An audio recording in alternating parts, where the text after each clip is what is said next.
اعوذ باللہ من الشیطان الرجیم بسم اللہ الرحمن الرحیم۔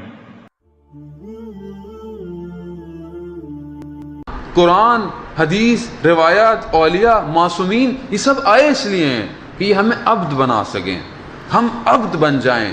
دیکھیں جو تاریخ میں خدا کے عبد بن گئے، ان کو یہ پتا تھا کہ صبح کاٹ دیے جائیں گے، ان کو پتا تھا کہ صبح مر جائیں گے، مگر انہوں نے خیمہ نہیں چھوڑا۔ 3 دفعہ شمع بجھتی گئی مگر انہوں نے خیمہ نہیں چھوڑا۔ کیوں؟ کیونکہ وہ عبد بن چکے تھے، عبد بن چکے تھے۔ جب ایسے عبد بن چکے تھے تو کہتے تھے کہ اگر 70 دفعہ ہمارے بدن کے ٹکڑے کر دیے جائیں تو امام ہم آپ کو نہیں چھوڑنے والے، کیونکہ جو عبد بن جاتا ہے وہ خدا کی حجت کو پہچان لیتا ہے کہ خدا کی حجت کائنات میں کون ہے۔ تو میرے عزیزو، اگر یہ ماہ مبارک کا مہینہ خدا نے ہمیں توفیق دی ہے، واقعاً شاید ہم اس کو درک نہ کر سکیں، یہ کتنی بڑی نعمت ہے رمضان، اس کو ہم درک نہیں کر سکتے۔ یہ معصومین کے جملات ہیں جنہوں نے ہمیں اس رحمت کو واضح کیا کہ یہ کیسی رحمت ہے۔ اپنے آپ کو کمتر نہ سمجھیں، اپنے آپ کو حقیر نہ سمجھیں۔ ہاں، اگر حقیر سمجھنا ہے تو صرف اس رب العزت کے سامنے سمجھیں، دنیا کے آگے اپنے آپ کو نہ جھکائیں۔ روایات میں ملتا ہے کہ انسان اگر اپنے نفس کا سودا کرنا چاہتا ہے تو کم سے کم اگر انسان کی نفس کی قیمت ہے تو وہ جنت ہے، کم سے کم جنت ہے۔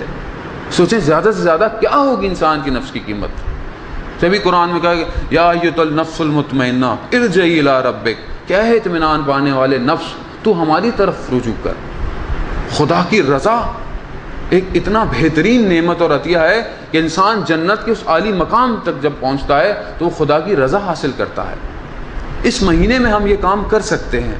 اس مہینے میں ہمیں کوئی ایکسٹرا محنت نہیں کرنی ہے کہ آپ کو گھر سے نکلنا ہے، کہیں پڑھنے جانا ہے، کہیں درس لینا ہے، نہیں، وہی روٹین کے اندر آپ کی زندگی ہے۔ صرف کچھ کام کریں جو کہ آپ عام دنوں میں کرتے ہیں، کچھ چیزیں اپنی زندگی میں چھوڑ دیں۔ عام دنوں میں آپ بہت سی باتیں اپنی زبان سے نکالتے وقت سوچتے نہیں، اس مہینے میں آپ تھوڑا سا اپنی زبان کو کنٹرول رکھیں۔ عام دنوں میں آپ ہر چیز سنتے ہیں، ہر طرح کی آواز، موسیقی، ہر طرح کی باتیں، غیبت، کوئی کسی کی برائی کر رہا ہے۔ اس مہینے میں آپ کوشش کریں کہ اپنے آپ اپنے کان کو پاک رکھیں۔ بولے یار کم سے کم اس 20-25 دن تم کسی کی میرے سامنے برائی نہ کرو، چھوڑ دیں اس کو۔ اور کچھ چیزیں جو کہ ہم برملا بڑے عام سے ہماری نگاہیں اٹھ جاتی ہیں، سڑک پر، ٹی وی دیکھتے ہوئے، معاشرے میں، بازار میں، اس مہینے میں کوشش کریں کہ کم سے کم ہماری نگاہیں جھکی رہیں۔ کوشش تو کرنے میں دیکھیں، ہم کوشش کریں گے خدا ہماری مدد کرے گا۔ آپ ایک دفعہ اپنی نگاہوں کو جھکائیں گے سڑک پر، بازار میں، خدا آپ کی آنکھوں کو ہمیشہ جھکائے رکھے گا۔ خدا آپ کے دل پر حاکم ہو جائے گا۔ جب خدا ہمارے دل پر حاکم ہو جائے گا تو ہماری نگاہ کبھی بھی غلط نہیں اٹھے گی۔